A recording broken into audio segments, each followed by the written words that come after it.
Chief Fayyaz Ahmad سوہو، وزیر تعلیم اور ترقی معدنیات سندھ سید سردار علی شاہ نے ایشین ڈیولپمنٹ بینک کے وفد کی ملاقات۔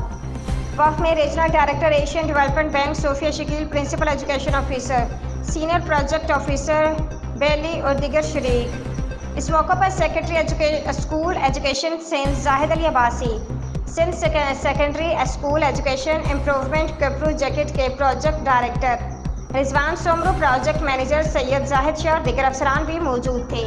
ملاقات میں محکمہ اسکول ایجوکیشن سندھ اور ایشین ڈیولپمنٹ بینک کے باہمی دلچسپی کے منصوبوں کے سلسلے میں تبادلہ خیال کیا گیا۔ سندھ میں اسکولز کے روایتی تعلیمی طریقہ کار کو تبدیل کرنے کے سلسلے میں حکومت سنجیدہ ہے۔ صوبہ میں تعلقات سطح پر 300 ماڈل اسکولز قائم کر کے پبلک پرائیویٹ پارٹنرشپ کے تحت چلائیں گے۔ سردار شاہ، ماڈل اسکولز بنانے کا مقصد ایک راہ متعین کرنا ہے جس سے آنے والے وقت میں تعلیمی نظام کو بہتر کرنے میں رہنمائی ملے گی۔